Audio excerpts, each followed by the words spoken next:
What you're about to see is a matter of human record. Explain it? We cannot. Disprove it? We cannot. We simply invite you to explore with us the amazing world of the unknown, to take that one step beyond.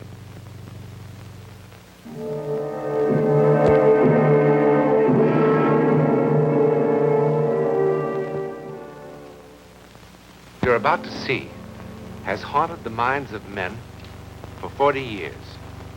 A miracle or a soldier's fable? You decide.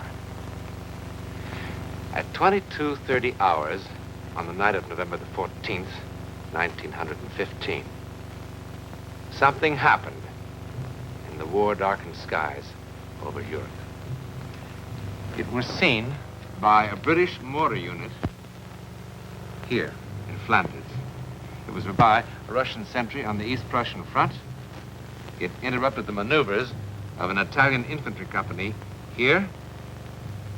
It was observed by an Allied reconnaissance plane over the English Channel. Thousands of soldiers from all the nations of Europe ultimately were involved. But in the beginning, there were only 4.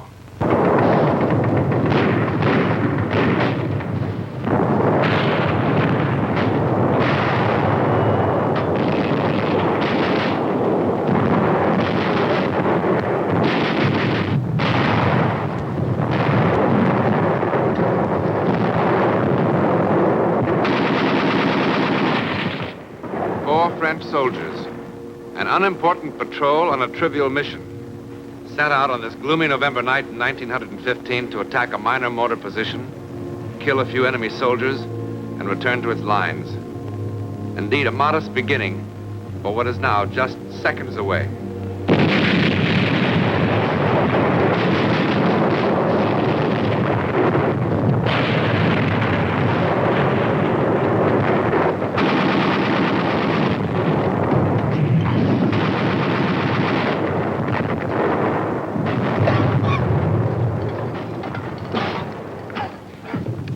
Think of all the pleasant things a man of my sensitivity could be doing tonight. Watching the ballet, playing the piano, enjoying vintage wines. A night like this is good for only 2 things: picking pockets or making love. And on your feet.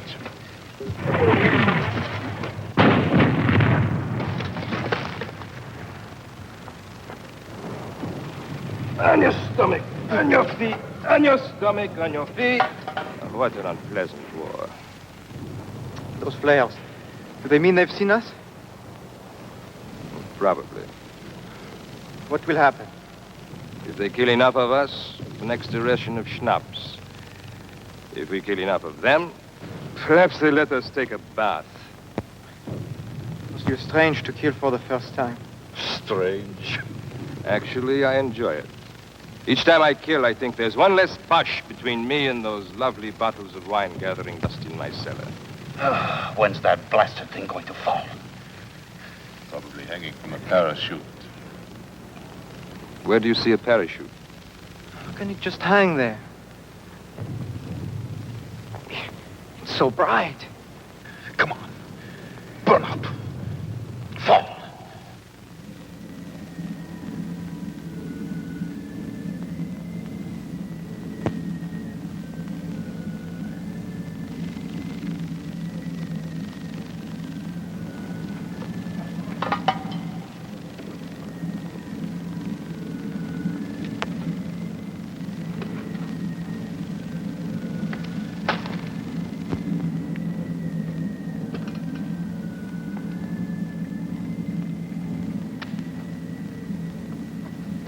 Get down, you fool. Get down, you'll get your heads blown off. Come back here. Come back, pick up your guns. Come back here. What are you running from? It is only a dirty bush. Think it is just a flare.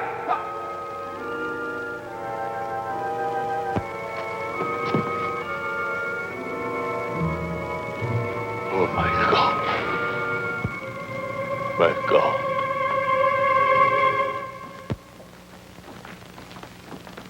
On your feet, you up. At ease, as you... No need for formality. I'm Captain Tremaine of the Adjutant General's office. I've been appointed to defend you at your court-martial tomorrow. Tomorrow? What's the big hurry? It's the cooks they should court. They're poisoning the whole army. I don't know why they chose me. My practice was civil law. What do I know about a mess like this? It's reassuring to know that our defense is in such good hands. But there's not much of a defense, soldier. Obvious what happened. The charges say it all. Cowardice in the face of the enemy. Cowardice! It wasn't that at all. Quiet. Show respect. But I wasn't afraid. I mean, I was at first, but it wasn't that. Do you know who the prosecutor is? Major Lamar of the High Command, that's all. I've just been a captain for the last 2.5 weeks. I don't suppose the captain would be demoted if he should lose his case. Oh, don't worry about that. He'll lose all right. It's bang, bang, bang for us. Well, how can I win? It's all here in black and white. At a time when the Boche are defeating us everywhere, Lamar will eat me up alive. Well, I'll do the best I can. But you'll have to be absolutely honest with me. No need to hold back anything. Sergeant Vai, look at this record. I just don't understand it. The Croix de Guerre. What happened? How could a brave man like you run from the enemy? Ask the others. I'm asking you.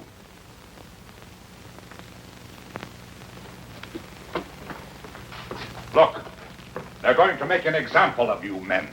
That's why they're doing it so fast. Don't you understand that? Sir, ask the others. I really don't want to ask any of you. I don't like to defend cowards. Why do you call us cowards? What did you want us to do? At first I was blinded by the light. I couldn't see anything. And then I wasn't in the shell hole anymore. I wasn't. I was home. Home? Yes. I was home. No, it wasn't my imagination. I was really there. It was morning. I was in the kitchen. Mama was pouring milk for breakfast. And Papa was putting on his working shoes and talking about the day's work. My little sister was there. And through the window I could see the sun, the way it hit the fields. And a flock of birds. I was home. And I was happy. And then I felt the rifle in my hand, and I thought, what am I doing with this? So I threw it away. I was home. In the middle of the battle, a light blinds him, and then he's at home. Has a doctor examined this boy lately? Look, why don't you let us alone? Did we ask for you? No, and I didn't ask for you. All right, then, goodbye. There is no way to speak to an officer. Get him out of here! Pauline, shut up or I'll bat your head in. Do you want to know where I was? Well, listen to this, Captain Fancy Pants. Let me tell you where I was. I was on the deck of the Montez. A rusty little freighter carrying pig iron from South America to Marseille. Flopped on the forward deck, just taking it easy. I never felt like that in my whole life. I was free. I could breathe. There was nobody in the world that I wanted to punch in the mouth. I wanted to stay like that for 100 years. A part of everything. Everything. Tell me I wasn't on that boat. And I'll make you eat all those pencils.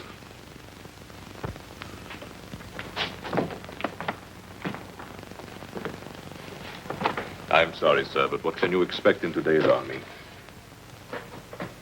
When that flare burst, I really didn't see a thing. Well, that's better. Then why did you run?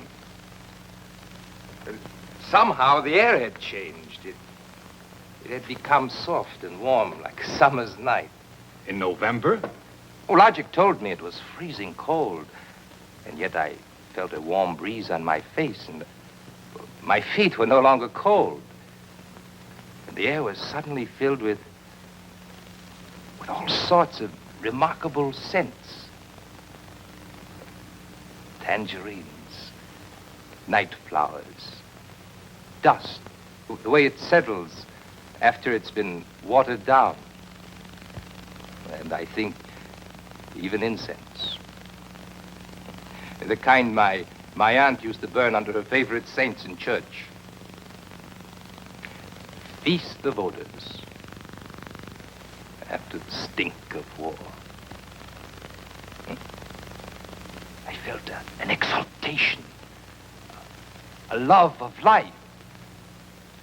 And the gun in my hand suddenly felt obscene.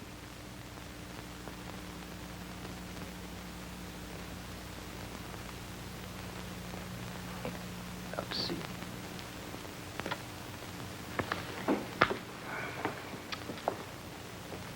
Sergeant, sometimes on a patrol, it's no secret, the men take along a little brandy in their canteens to keep warm. Ha! Now we were all drunk. You're all talking like drunks.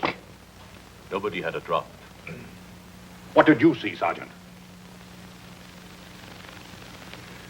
I'm going to look like the world's biggest fool. I was in the kitchen. Mama was pouring milk. I was on a freighter, carrying pig iron. Like incense my aunt used to burn under her favorite saint. They'll laugh me right out of the courtroom.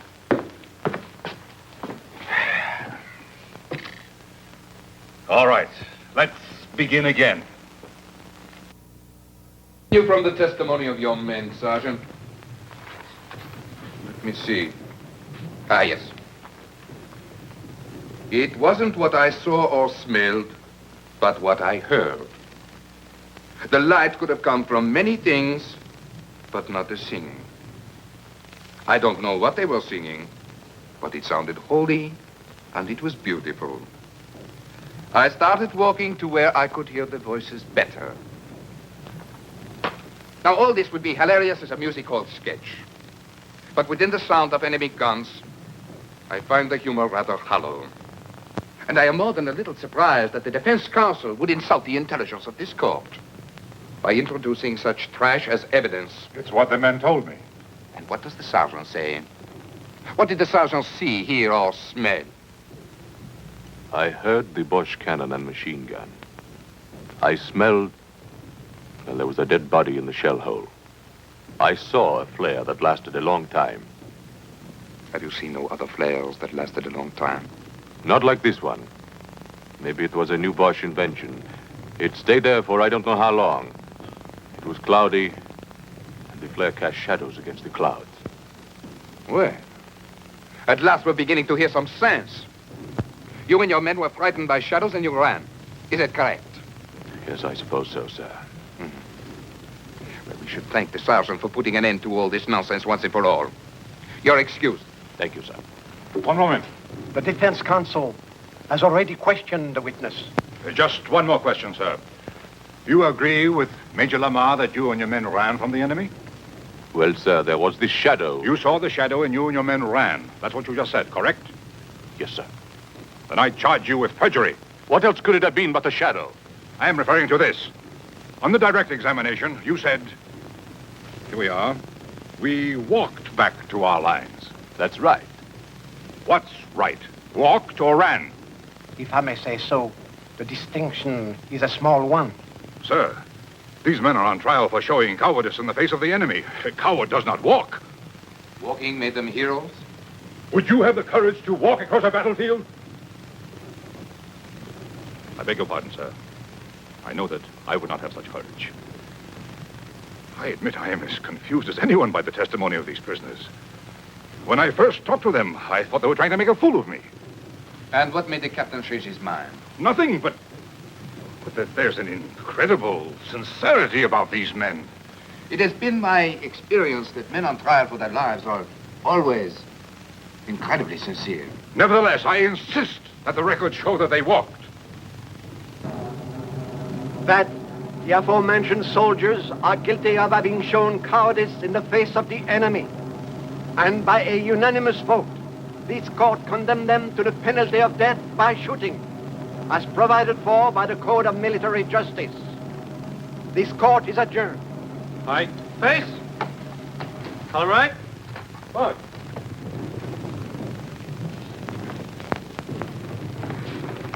Cheer up, Captain. We did a good job. better than they deserved. Are you sure that's all it was, sir? All what was? I mean what the sergeant said, that the shadow was caused by a flare. Of course. The rest is rubbish. Be sensible. What else could it have been?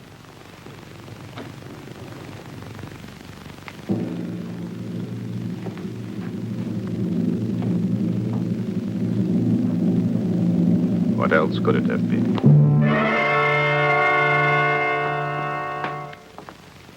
Good morning.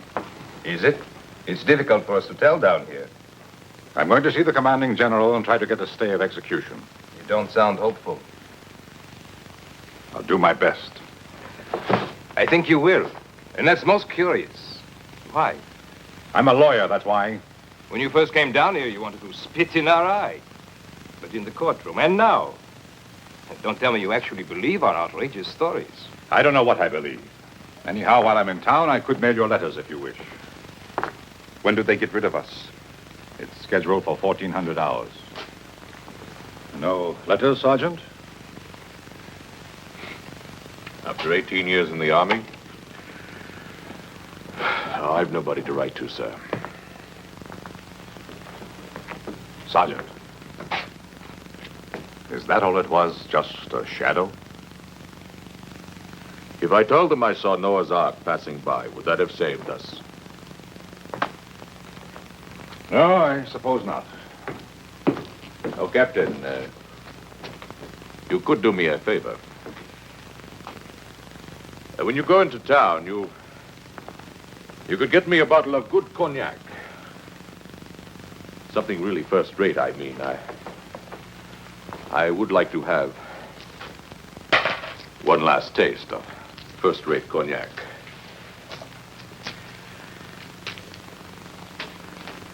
Of course. It wasn't the shadow. And I don't imagine things. I'm as hard-headed as an ox. What I saw, I saw. When I looked up, the flare was still burning bright. And there, as big as the sky itself, was the face of the first man I ever killed. He was an Algerian, maybe even younger than me. And if I didn't cut his throat, he was going to cut mine. Then he was dead. His eyes were staring up at me. That's what I saw. That Algerian kid. And you know how he looked? As if he was saying, "It's all right, my friend. It wasn't your fault."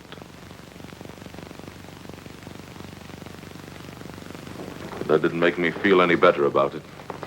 For there I was again with a gun in my hand and a belt of grenades around my neck. And if it wasn't my fault that Algerian kid was dead, well, then whose fault was it? You think I would say something like that in court and let them laugh at me, too?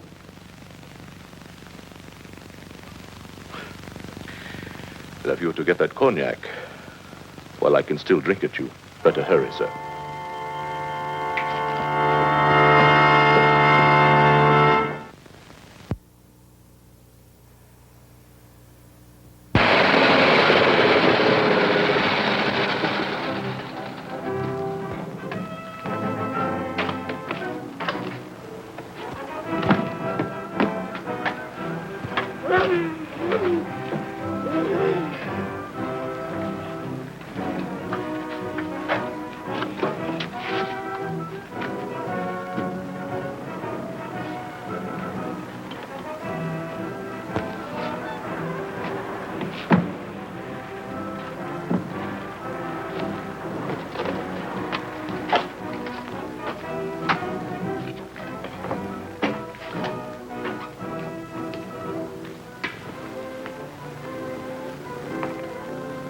Could the captain spare a cigarette?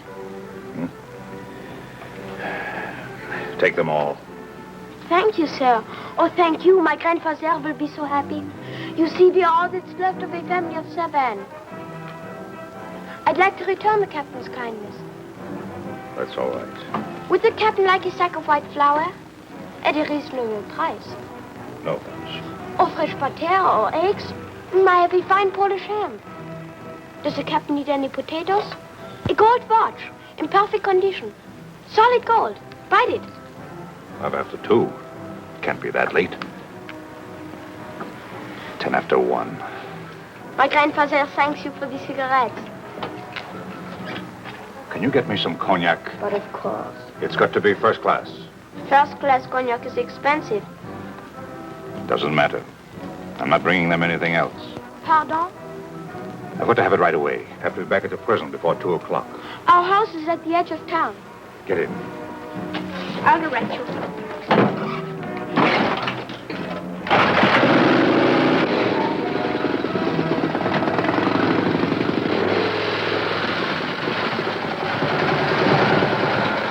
The Bosch are just a few kilometers behind those woods. So pretty soon you'll be able to sell them potatoes and ham and butter. I am learning a few German words. It's a difficult language.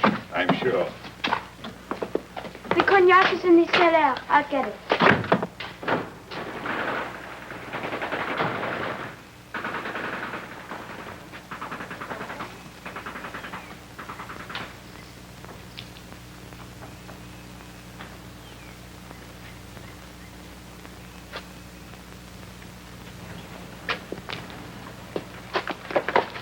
You do not need a gun. I threw mine in the river. I've been walking through the trees for I don't know how long. I'm tired. Very tired. For me, the war's finished. Let someone else call Reddy, Abe, and let someone else call fire. And let someone else watch 10 young soldiers of the fatherland fall dead on the parade grounds. What? Warning to cowards, says the field marshal. An example. Let someone else do it. What are you talking about? What if they were telling the truth? What? Cowards. They didn't look like cowards. What are you talking about? What if each one really did see something? See something? What? You wouldn't believe me. See something? What? Where? What? There will be no execution until further notice. I'll give you my reasons later. Yes, I sent you an official order.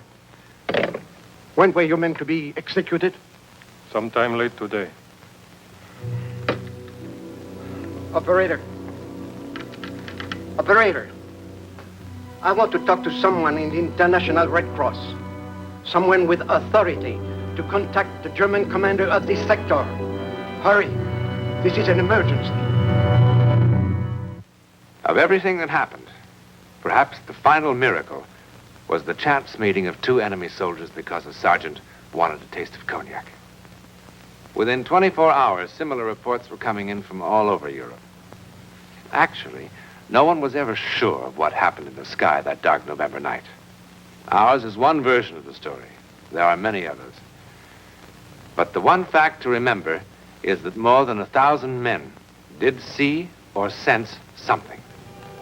In any event, it is a matter of public record that for a while, men could not kill each other.